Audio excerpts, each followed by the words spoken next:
scenes rarely associated with Africa. Yet only a few months ago, large areas of Somalia were submerged when rivers burst their banks as a result of the El Niño effect. Thousands lost their lives in the floods, and whole communities were displaced overnight. Somalia is no stranger to disaster, natural or man-made. After 8 years of civil war, it is still heavily dependent on international aid agencies. But only a few manage to work here because of the volatile security situation. One is the World Food Programme, WFP. On this particular occasion, 500 families gathered to receive emergency supplies. As the frontline United Nations organization fighting to eradicate hunger, WFP's mission is threefold: to save the lives of people caught up in humanitarian crises, support the most vulnerable at the most critical times in their lives, and help the hungry poor to become self-reliant. We are thinking of this in terms of a relief or emergency process, and we're hoping that the conditions will improve in the different sites that they have been before, so that they could go back and again farm as soon as possible. Because Mogadishu port and airport remain closed to traffic, aid agencies have to use small beaches such as this one, 100 kilometers south of the capital. With close to 700,000 people at risk in the south alone, this was a huge operation. On just one trip, 800 tons of food landed here. Shipped from Mombasa in Kenya, it had taken 3 days to reach the shore. To ensure supplies get to those who need them, WFP has adapted its transport system to the Somali way of life. Truckers place a performance bond equal to the value of the food they're transporting. They're responsible for it all the way from Mombasa to its destination. The food needs in southern Somalia are going to grow substantially over the next couple of months. This is due to 3 years of drought combined with floods and now insecurity, which is becoming more of a problem.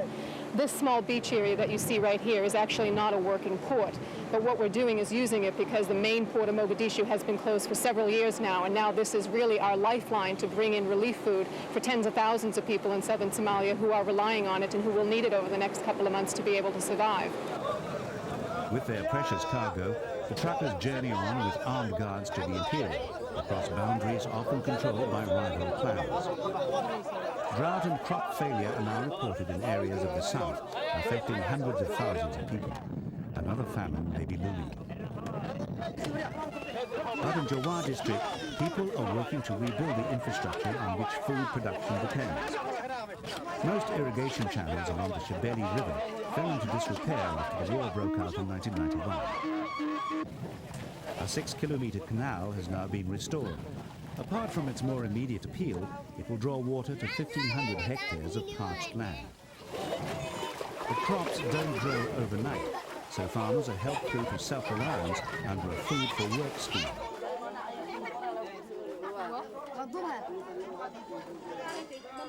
Buhol village in the Juba region is close to the Shebeli.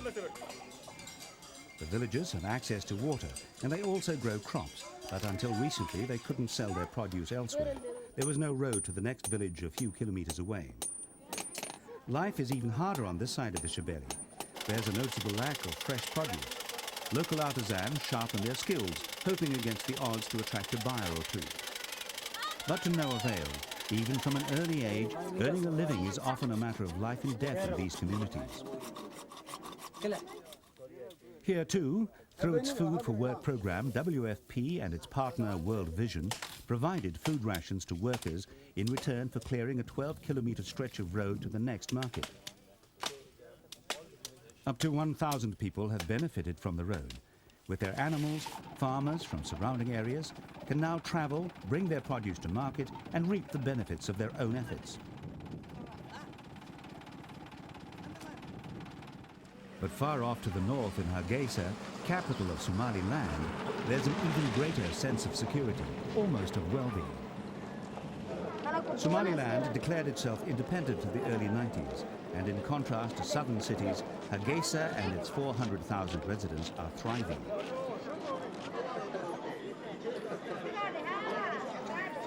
The market is certainly busy. Whether all that glitters is the real thing remains to be seen, but who cares, so long as it can catch the eye of a keen amateur.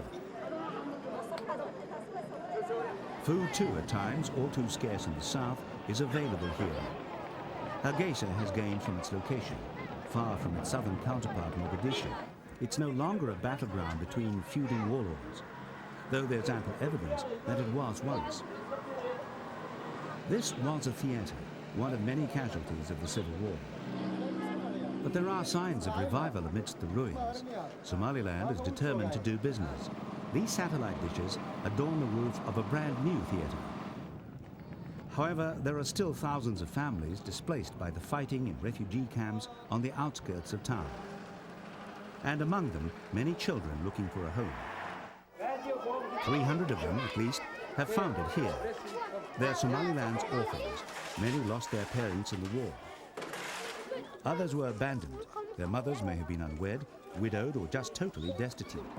The remaining family members couldn't or didn't want to keep the children. Abdi, who manages the orphanage, is himself an orphan. At the moment, we carry 304 boys and girls from the different regions, and they have 3 different categories. Some of them, they are abandoned orphans. As you know, when the Muslim women get the pregnancy before the legal marriage, they do not make abortion, but they abandon the child. And some of children, they are the war orphans, and the others, they are from destitute families. Somaliland's main source of revenue is livestock. But last year, Saudi Arabia, a traditional trading partner, imposed a ban on Somali imports. The reason? Fear of an outbreak of Rift Valley fever, a disease which affects cattle and sheep and can be passed on to humans. This was a blow. Somaliland depends on exports to the Gulf for hard currency.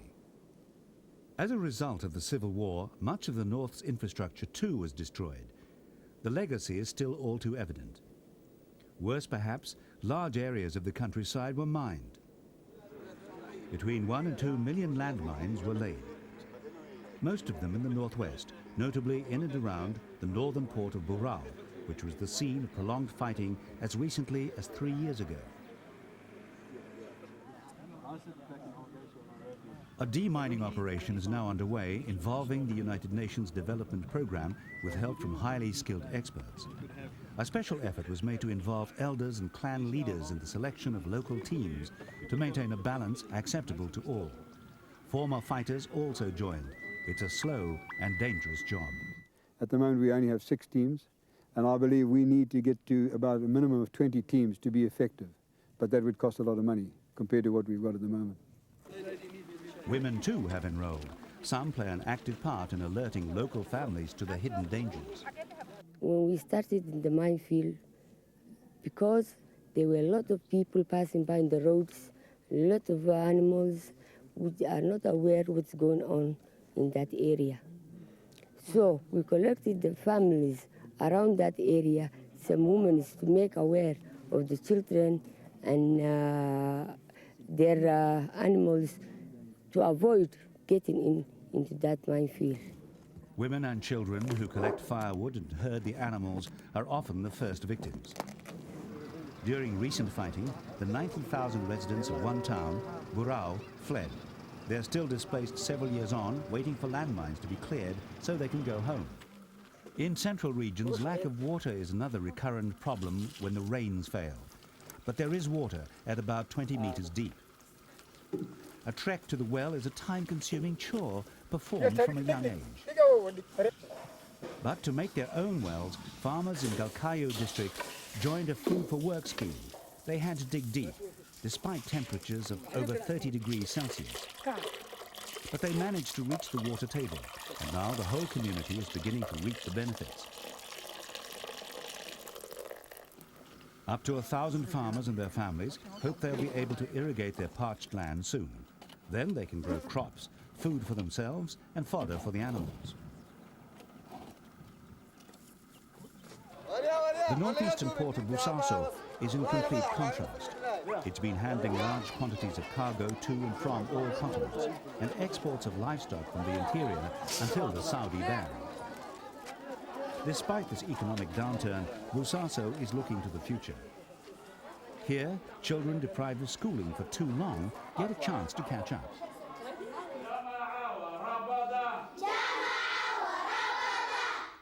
The most generous estimates suggest that only about 15% of children aged between 6 and 14 register for school, the lowest rate in the world. The 2,000 pupils here attend in 2 daily shifts for a nominal fee. Community elders subsidize the destitute. Teachers are paid in food. Education may prove to be the key to political, social and economic stability eventually.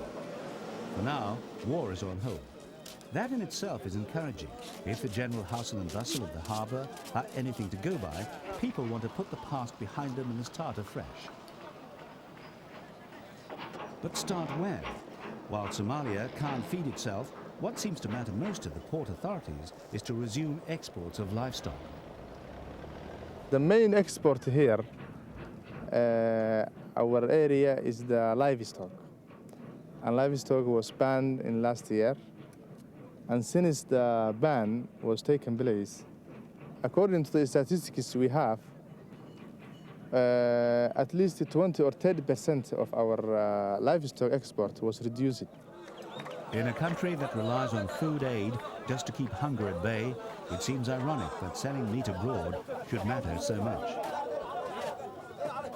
Somalia, with more than its fair share of natural disasters, can hardly afford the man-made variety.